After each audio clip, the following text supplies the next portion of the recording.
Hello YouTube, welcome back to the channel. So I've been wanting to do this video for quite a while. As many of you guys know, I went out and replaced all of the Toro Ryobi equipment that I had and went all Echo. This was at the beginning of the 2019 season, so I've had it now. Actually, was it 2018? I don't know, you have to look at the video. I don't remember when I bought it, but it's been, I've had it now long enough that I can do a pretty good review on both of these. So today we're strictly going to go over the weed eater portion. I did buy all the attachments for our Ryobi. I do not have the pole saw anymore. I did give that to a buddy who still runs the Ryobi line, but I do have the, and I ran it, so I do still currently have the Echo power pruner saw, so at least I can give you guys my thoughts on it. So both of them are straight shafts. I'm a pretty tall guy, so I did not want to go with the curved shaft. As well, the straight shaft is a little better on the durability, as what I'm being told by all the shops and stuff that I go to. Both of these units are exactly 25.4cc. They're the exact same model, or cc's.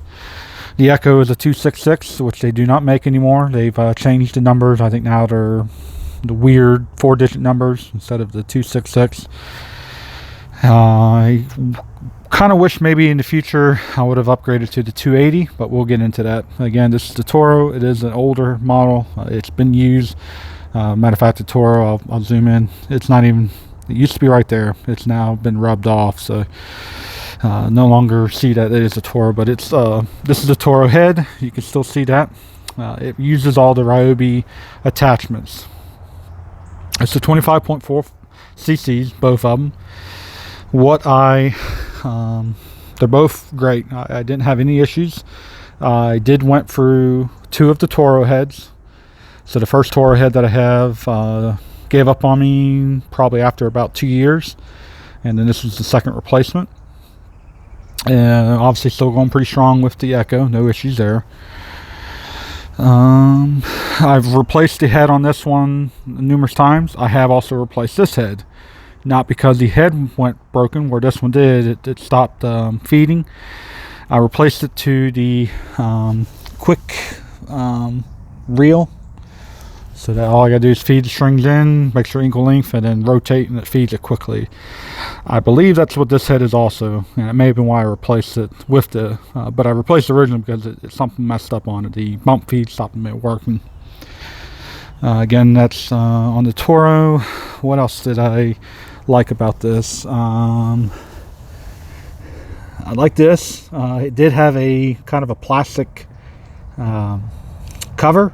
It wore off or broke off, and I feel like this trigger, like safety, I actually like that better compared to the Echo.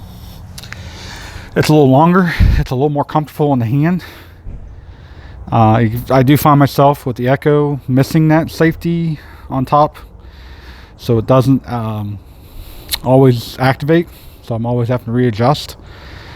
It is a little bit longer on the Echo. If you look, you can see the handle where your hand goes is longer on the trigger compared to this one. It's a little less bigger.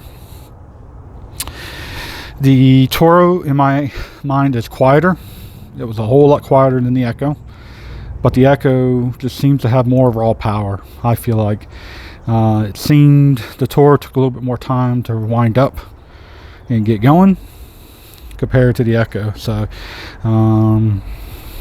but overall, if I had to redo it again, I would just go with Echo from the get-go, but I would go with a bigger unit. Instead of the 25.4cc, I would have gone to maybe the next size up, and only because of the power pruner saw and most of the other attachments, like the power broom, you need the bigger head, and that's the only thing. I knew it wasn't going to have the power broom attachment, but if I wanted to, or if I ended up needing it, now I feel like I would be underpowered. So some of the bad things about the Toro that I had issues with, that I have not had issues with the Echo, is either on this model or the other model. I want to say it was both of them. This part here is where your spark plug is, and my arm sweats. I think just about everybody's arm sweats when you're out mowing. For whatever reason, when I rested my arm on this, and the sweat would get down and then get underneath, you can see it's actually open underneath. Okay, see the opening right there? The sweat would get in there, and I'm guessing would rub up or drip onto the spark plug and cause me to actually get shocked. It did on both Toros. The one first Toro head I had, and as well this one, it would shock the ever-living crap out of me. So I always found that I was always having to move my arm away from that, especially throughout the day as I was getting sweatier. So Toro, keep that in mind. I don't know if you guys have adjusted that or if you had numerous complaints about that, but the shocking was an issue, and I didn't like that. Also, the head got hot. There was another reason I couldn't keep my arm on that head, is the heat would get onto the plastic, and it was unbearable to even lay your arm on there. Because I'm such a big guy, that's just the way it is. And I still do it with this. I still rest my arm on the power head there. It's just habit. I'm probably too tall for it. I don't know. But anywho, so that was the major issues I have with the Toro that I do not have with the Echo.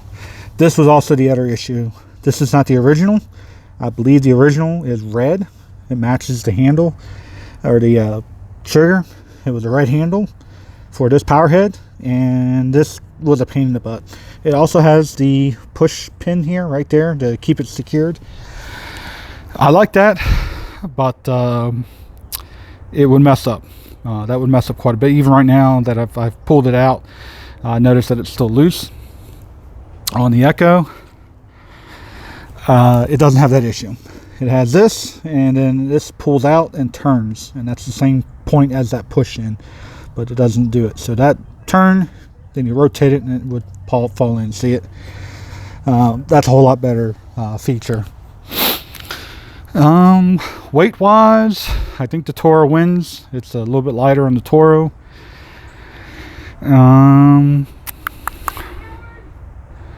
And let's see, fuel, I don't know the fuel consumption. It's been a while since I've used that, or I've used the Toro, so I don't know what the fuel consumption was. So I can't tell you that, if it was any better or any worse. And then actually, this is where I was meaning. When I lay my arm on here, you can actually see the sweat string there.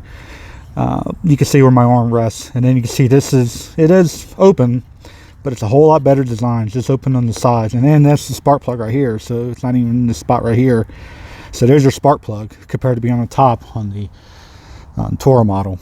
So I'm not getting shocked with this. So Echo, you win on there. However, Echo, I don't know what the heck happened here. Your paint job is terrible. I don't know what's going on with this. And like I said, I've only had this now for, if you can look, it's almost like it's bubbling. It's not rusting.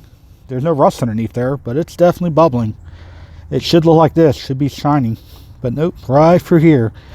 So Toro or Echo, if you know what the heck's going on with that, let me know if you're watching this video. But it's definitely starting to chip now. I mean, there's scuffs and marks and stuff. That's going to happen. But for the bubbling, no idea. Like I said, it's not rust. So I'm very happy with my purchase. And I would definitely purchase Echo again, not the Toro. However, Echo, I think the Toro head, as far as the deflector, you win. The Toro deflector is a little bit bigger. As you can see, this part's kind of missing, whereas this, it kind of went out. This one kind of shrinks in.